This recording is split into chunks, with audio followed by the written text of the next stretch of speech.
Une nouvelle analyse révèle que la pierre d'autel emblématique de 6 tonnes au cœur de Stonehenge provenait du nord-est de l'Écosse et non du sud-ouest du pays de Galles. Depuis des siècles, Stonehenge demeure l'une des plus grandes énigmes de l'histoire.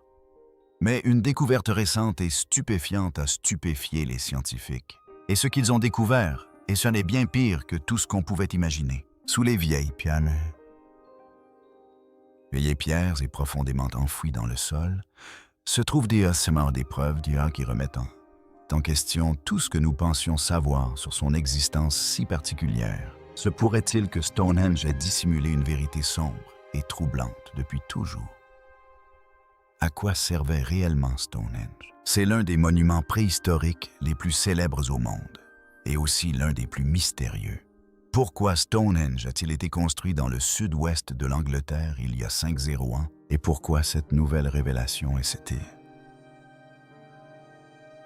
si terrifiante? Regardez cette vidéo pour en savoir plus. La nouvelle découverte choquante de Stonehenge. Stonehenge, un vieux mot anglais signifiant « pendaison de pierre », tire son nom du site. Composé de 2 piliers verticaux et d'une traverse, l'ensemble de pierres était perçu comme ressemblant à un gibet médiéval. Stonehenge demeure depuis longtemps l'un des plus grands mystères du monde. Situé dans la campagne anglaise, il s'agit d'un cercle formé de pierres colossales. Ces pierres ont été placées là il y a des milliers d'années par des peuples anciens, mais leur raison demeure un mystère. Certaines sont extrêmement lourdes, pesant entre 50 et 70 tonnes. Ce poids considérable a toujours suscité des interrogations quant à la manière dont elles ont été déplacées et mises en place sans machine moderne. Le mystère s'est encore épaissi lorsque des experts ont découvert que certaines des plus petites pierres appelées pierres bleues provenaient du pays de Galles, situé à plus de 200 km de l'emplacement actuel de Stonehenge. Comment les gens de l'époque ont-ils pu déplacer des pierres aussi lourdes sur une si longue distance? Au fil des siècles, on a tenté d'expliquer la fonction de Stonehenge. Certains pensaient qu'il s'agissait d'un lieu de sépulture, d'autres qu'il était destiné à des cérémonies religieuses, et d'autres encore qu'il pouvait s'agir d'un ancien calendrier. Des recherches récentes suggèrent que ce monument aurait pu servir de calendrier solaire pour compter les jours et les mois. Un professeur de l'université de Bournemouth l'a étudié et a découvert que les grandes pierres appelées sarsen étaient soigneusement disposées pour former un calendrier rudimentaire. Le cercle principal compte 30 pierres chacune représentant probablement un jour du mois. Ces jours étaient regroupés en 3 semaines de 10 jours chacune. 12 cycles de 30 jours donnaient 360 jours. Les trilatons, les 5 grosses pierres au centre, symbolisaient probablement 5 jours supplémentaires à la fin de l'année pour un total de 365 jours. Afin de garantir la précision du calendrier, 4 pierres uniques, placées sur le pourtour, ont peut-être été utilisées pour ajouter un jour supplémentaire tous les 4 ans. Cela indique que les bâtisseurs de Stonehenge l'utilisaient pour commémorer l'année solaire de 365 jours et 25 jours. Un tel calendrier leur aurait permis de mieux planifier les semailles, les fêtes et les rites religieux. Autre découverte intéressante, l'acoustique. Des chercheurs de l'université de Salford ont construit une réplique miniature, mais fidèle de Stonehenge, afin d'étudier la propagation du son à l'intérieur du site. Ils ont découvert que tandis que les sons extérieurs étaient étouffés par les pierres, les voix et la musique étaient amplifiées à l'intérieur du cercle. Ceux qui se trouvaient à l'intérieur pouvaient facilement entendre les personnes se tenant au centre, tandis que ceux qui se trouvaient à l'extérieur n'entendaient presque rien. Certaines pierres frappées au sol produisaient des sons cristallins semblables à ceux d'instruments de musique. Cela suggère que des cérémonies où le son et la musique revêtaient une importance particulière ont pu se dérouler à Stonehenge. Pendant longtemps, beaucoup de gens ont cru aux histoires magiques qui entourent Stonehenge. Selon une légende populaire, les pierres auraient été transportées comme par magie d'Irlande, par le magicien Merlin. D'autres légendes racontent qu'elles auraient été initialement placées par des géants, puis transportées en Angleterre par Merlin. On ne comprenait pas comment les bâtisseurs de l'Antiquité avaient pu déplacer des pierres aussi massives sans l'aide de machines modernes. C'est pourquoi ces légendes ont persisté pendant des siècles. La science moderne apporte aujourd'hui la réponse. En examinant une pierre surnommée le nouveau rocher. Des scientifiques ont découvert qu'elles ressemblaient à des pierres de Craig Rosy Phelan au pays de Galles. D'après les analyses, ces pierres ont été volées par des humains vers 3000 avant notre ère et non transportées par les glaciers comme on le pensait auparavant. Cela signifie que les bâtisseurs de Stonehenge ont transporté eux-mêmes les pierres à l'aide d'outils et de méthodes de l'époque tels que des traîneaux en bois et des cordes. Déplacer des pierres aussi lourdes sur de longues distances était un exploit remarquable témoignant de l'habileté de l'organisation et de la détermination de ce peuple. Cette nouvelle découverte prouve enfin que Stonehenge a été construit par l'effort humain et non par magie ou par la nature. Elle laisse entrevoir une vérité plus sombre. Stonehenge n'est peut-être pas seulement un chef-d'œuvre de savoir-faire, mais le fruit d'immenses souffrances et sacrifices humains, bien pire que tout ce que l'on pouvait imaginer. Si tout ce que nous pensions savoir sur les bâtisseurs de Stonehenge était faux, quelle vérité choquante les chercheurs viennent-ils de mettre au jour sur sa véritable origine, découvrons-le. Stonehenge, la vérité cachée derrière sa construction. Pendant des années, les gens se sont interrogés sur les raisons de sa construction et sur l'origine de ces pierres. Des scientifiques ont fait une découverte inattendue qui remet en question tout ce que nous savions de ce site. La pierre d'autel, la grande pierre au centre de Stonehenge, est au cœur de cette découverte. On a longtemps cru que cette pierre provenait du sud-ouest du pays de Galles. Cependant, des études récentes démontrent que c'est faux. Elle est en réalité originaire du bassin des Orcades, qui englobe Caithness, Orkney et Moray Firth dans le nord-est de l'Écosse. Cette découverte est importante car elle modifie notre compréhension de la construction de Stonehenge. Auparavant, de nombreux scientifiques pensaient que les grosses prends à pierre qui entourent Stonehenge provenaient du sud de l'Angleterre. Ils pensaient également que le pays de Galles était l'origine des petites pierres bleues. La pierre de l'autel était considérée comme l'une de ces pierres galloises. Les scientifiques savent désormais qu'il s'agit d'une toute autre chose. Le type de roche utilisé pour fabriquer la pierre d'autel est similaire à celui que l'on trouve dans des régions reculées d'Écosse. Cette découverte a été publiée dans la revue Nature par une équipe de chercheurs dirigée par un géologue. Ils sont parvenus à cette conclusion en analysant les minéraux de la pierre d'autel et en les comparant à ceux de roches provenant d'autres régions du Royaume-Uni. La composition de l'autel s'est avérée correspondre à celle de roches provenant de l'extrême nord de l'Écosse et non du pays de Galles, comme on le pensait auparavant, et son ancienneté a été démontrée. On sait désormais que la construction de Stonehenge a représenté un défi bien plus important qu'on ne l'imaginait. Déplacer une pierre d'environ 6 tonnes d'Écosse jusqu'à la plaine de Salisbury, dans le sud de l'Angleterre, il y a des milliers d'années, a dû être extrêmement complexe. Les experts estiment que les habitants de l'époque ont dû utiliser des bateaux pour transporter la pierre par la mer, puis des traîneaux ou des rouleaux pour la déplacer sur terre. Un tel travail aurait nécessité une planification minutieuse, un travail d'équipe solide et des compétences avancées pour l'époque. Cela démontre également que les bâtisseurs de Stonehenge n'étaient ni simples ni isolés.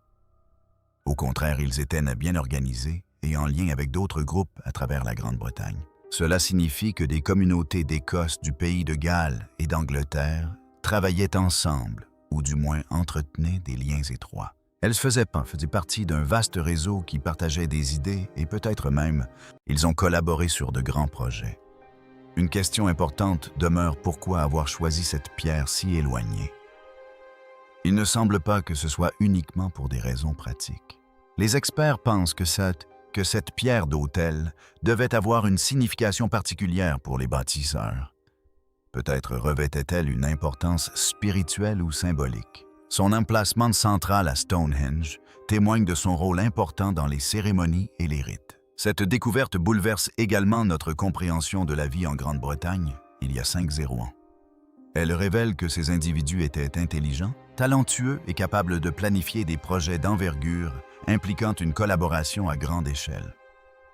Il ne s'agissait pas de simples agriculteurs ou chasseurs vivant en petits groupes. Ils possédaient les connaissances et les réseaux sociaux nécessaires pour bâtir un édifice qui continue d'émerveiller le monde. Alors que les scientifiques poursuivent leurs études sur Stonehenge, nous découvrons sans cesse de nouveaux éléments qui épaississent encore le mystère. Stonehenge était bien plus qu'un simple monument local. Comme nous le savons désormais, il était le fruit d'une planification et de travaux menés à l'échelle de toute la Grande-Bretagne. De ce fait, elle figure parmi les plus grandes réalisations de l'Antiquité et témoigne de l'ingéniosité et de la solidarité des peuples primitifs. Comment les archéologues ont-ils découvert les premiers indices révélant qui a bâti ce monument antique? Et quel rôle les mystérieux habitants de la culture campaniforme ont-ils joué dans son histoire? Approfondissons le sujet. Les premières fouilles et les peuples de la culture campaniforme. Stonehenge a toujours été un mystère, mais les premiers indices concrets sont apparus au 19e siècle, lorsque des archéologues ont entrepris des fouilles sur le site. Lors de ces premières excavations, ils ont mis au jour divers objets, tels que des morceaux de bois brûlés, des bois de serre et même des fragments de poterie romaine. Au départ, ces découvertes ne semblaient pas particulièrement remarquables. Elles n'apportaient même aucune réponse claire quant à l'identité des bâtisseurs de Stonehenge, ni à sa raison d'être. Pendant de nombreuses années, l'origine de ce grand cercle de pierre est restée inconnue. Puis en 1862, un événement surprenant a tout bouleversé. Un chercheur a examiné de plus près les objets découverts et a fait une découverte importante. Parmi les restes, il a remarqué quelque chose d'inhabituel des ossements humains incinérés. Pour la plupart des gens, cela n'aurait peut-être pas paru très important, mais pour lui, c'était un indice majeur. Il savait que la crémation n'était plus pratiquée dans cette région depuis très longtemps, plus précisément depuis l'âge du bronze. Cela signifie que les bâtisseurs de Stonehenge appartenaient probablement à cette époque. L'âge du bronze en Grande-Bretagne s'étend d'environ 2500 à 700 avant Jésus-Christ. C'est à cette période que l'on commença à utiliser des outils en métal plutôt qu'en pierre. Ces outils bien plus résistants transformèrent les méthodes de travail. La découverte de restes incinérés par les chercheurs suggère que Stonehenge est bien plus ancien qu'on ne le pensait. Cela laissait également entendre qu'un peuple ancien avait une raison très importante de le construire. Des recherches ultérieures ont permis de relier ce site à un groupe appelé les peuples campaniformes, arrivés dans la région vers 2400 avant Jésus-Christ. Ce peuple tire son nom d'un type particulier de poterie qu'il utilisait. Ces poteries en forme de cloches renversées étaient souvent richement décorées. Mais les peuples de la culture campaniforme furent également importants pour une autre raison. Ils furent parmi les premiers à fabriquer du bronze, un nouveau métal obtenu par l'alliage d'étain et de cuivre. Cette découverte changea la donne, car les outils en bronze étaient bien supérieurs à ceux en pierre. La découverte d'outils en bronze près de Stonehenge a clairement démontré le rôle du peuple Bellaker dans la construction ou le façonnage du monument. Ces outils témoignent de l'utilisation de technologies avancées pour l'époque et révèlent que Stonehenge s'inscrivait dans une culture en plein développement, qui acquérait constamment de nouvelles compétences. Les traces de crémation et la présence d'outils en bronze ont permis aux experts d'affiner considérablement leur compréhension du site. Stonehenge n'a pas été construit à l'époque romaine, comme certains l'ont longtemps cru, ni par des bâtisseurs mystérieux dotés de pouvoirs magiques. Il a été érigé par des hommes et des femmes durant l'âge du bronze, une période de transformation et de progrès. Les peuples de la culture campaniforme ont probablement participé à ce processus, laissant derrière eux l'un des monuments les plus célèbres au monde.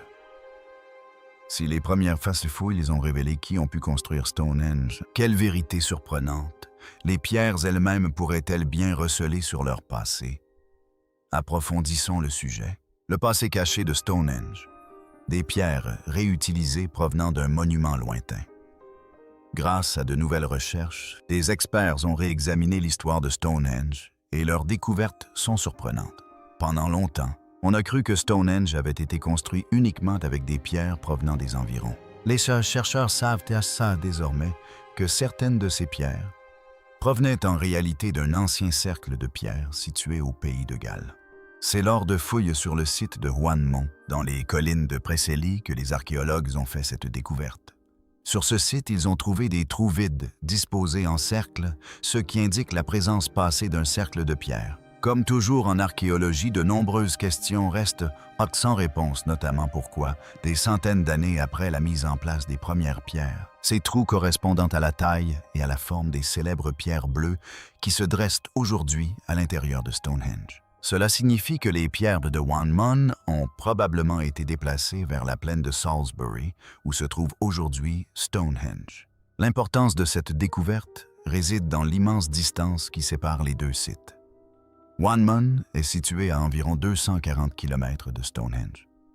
Il y a des milliers d'années, déplacer des pierres sur une telle distance représentait un défi considérable. Cela prouve que ces pierres étaient plus que de simples matériaux de construction. Ces pierres étaient uniques et revêtaient probablement une grande signification pour ceux qui les utilisaient. Les experts affirment qu'elles ont été déplacées car elles étaient considérées comme sacrées en raison de leur forte importance spirituelle ou culturelle. Cette découverte modifie également notre perception de Stonehenge.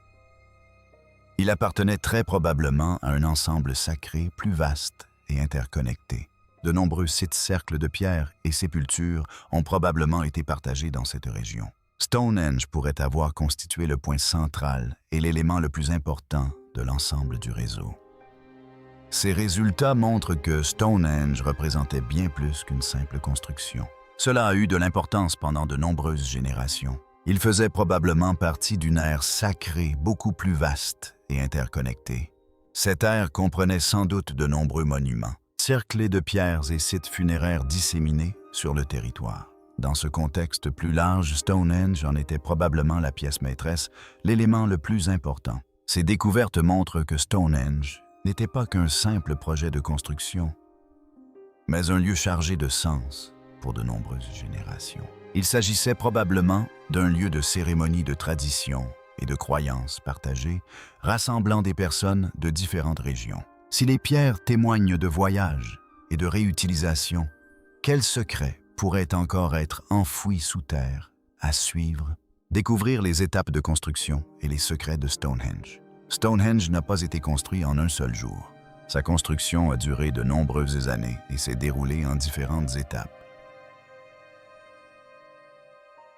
Et leur importance réside dans le fait qu'ils sont les personnes qui ont construit Stonehenge de cette manière. Les experts estiment que les premiers travaux ont commencé il y a environ 501 vers 30 avant notre ère. À cette époque, les gens ont creusé un grand fossé circulaire et l'ont entouré d'un mur de terre. À l'intérieur de ce cercle, ils ont percé des trous appelés « trous d'Aubry ». Ces trous pouvaient contenir des poteaux en bois, voire des pierres. Il s'agissait de la toute première partie de Stonehenge. La seconde grande étape a eu lieu des centaines d'années plus tard, vers 2500 avant notre ère. C'est à cette époque que les bâtisseurs ont installé les grandes pierres que nous voyons aujourd'hui. Il y avait deux types de pierres, de grosses pierres de sarsen et de plus petites pierres bleues. Les pierres sœurs de sarsen étaient énormes et très lourdes, certaines pesant jusqu'à 25 tonnes. Les bâtisseurs devaient les transporter de très loin, une tâche incroyable, sans machine moderne. Ils disposaient ces pierres en cercle et en assemblaient également deux par deux une pierre posée en travers, formant ainsi ce que nous appelons un trilithon. Cette partie a donné à Stonehenge son aspect si particulier. Même après cette étape, les travaux n'ont pas cessé. Pendant de nombreuses années, les petites pierres bleues ont été déplacées à plusieurs reprises. On n'a cessé d'apporter des modifications, d'ajouter de nouveaux éléments et d'ajuster l'agencement. Cela montre que Stonehenge a conservé son importance pendant très longtemps et n'a pas été simplement construit puis abandonné. Grâce aux nouvelles technologies, nous avons pu approfondir nos connaissances sur la région. Le projet Stonehenge Hidden Landscape a permis de découvrir de nombreux vestiges souterrains auparavant invisibles. Les scientifiques ont utilisé des outils de numérisation spéciaux et ont mis au jour un vaste paysage préhistorique autour de Stonehenge. On y a découvert des tumulus, des fosses profondes et même d'autres monuments enfouis et dissimulés. Des vestiges de bâtiments en bois et des sentiers, probablement utilisés pour des cérémonies ou des processions, ont également été mis au jour. Ces découvertes révèlent que Stonehenge n'était pas un site isolé. Il faisait partie d'un vaste espace sacré soigneusement aménagé. On y venait non seulement pour admirer les pierres, mais aussi pour participer à d'importants rituels. Ces nouvelles informations nous aidant à comprendre que Stonehenge était au cœur d'un vaste univers spirituel et culturel qui existait il y a des milliers d'années. Si les pierres réutilisées ont révélé une histoire insoupçonnée Qu'en est-il des anciennes théories sur les bâtisseurs de Stonehenge? Découvrons-le. Les mythes et les théories erronées concernant les bâtisseurs de Stonehenge. Pendant longtemps, l'identité des bâtisseurs de Stonehenge a fait l'objet de nombreuses idées fausses. Autrefois, certains croyaient que des géants avaient érigé ces pierres. Cette croyance, issue de récits et de légendes anciennes, ne reposait sur aucune preuve concrète. Plus tard, certains ont pensé que les Romains en étaient à l'origine. Ils le croyaient car les Romains étaient de grands bâtisseurs de routes et de grands édifices. Mais lorsque des experts ont étudié les pierres, ils ont découvert que Stonehenge était bien plus ancien que l'époque romaine. Cette idée était donc fausse elle aussi. Une autre théorie erronée prétendait que les druides, les anciens prêtres celtes, avaient construit Stonehenge. Cette idée connut une grande popularité au 18e et 19e siècle, car le monument évoquait un lieu de cérémonie religieuse. Cependant, des scientifiques ont par la suite prouvé que Stonehenge avait été construit des milliers de milliers d'années avant l'arrivée des druides en Grande-Bretagne. Ces croyances ont persisté longtemps, car à l'époque, on ne disposait pas des outils nécessaires pour déterminer l'âge exact des pierres. Ils ne pouvaient que formuler des hypothèses et nombre d'entre elles étaient erronées. Grâce aux technologies modernes comme la datation au radiocarbone, les experts ont découvert que Stonehenge a été construit bien avant l'époque où vivaient ces populations. Notre compréhension des créateurs de ce site exceptionnel a évolué grâce à ces découvertes. La construction de Stonehenge aurait exigé des efforts et des sacrifices incroyables. Quels qu'aient été les bâtisseurs, déplacer des pierres, pesant plusieurs tonnes sans outils modernes. Toutes ces modernes impliquaient d'innombrables heures et heures de labeur, une fatigue physique extrême et potentiellement des pertes de vies humaines. Des sociétés entières ont pu y consacrer des centaines d'années et les ressources, telles que la nourriture, les outils et la main-d'œuvre, étaient limitées à un point critique. Cela montre que la construction de Stonehenge était bien plus qu'un simple projet. C'était un objectif si important que certains étaient prêts à tout risquer et à traverser des épreuves difficiles pour le mener à bien. Que pensez-vous du mystère qui entoure Stonehenge? Partagez vos impressions dans les commentaires ci-dessous. Merci d'avoir regardé cette vidéo. Nous espérons qu'elle vous a plu. N'oubliez pas de liker et de vous abonner. Cliquez sur la vidéo suivante pour découvrir d'autres histoires de vos célébrités préférées. À bientôt.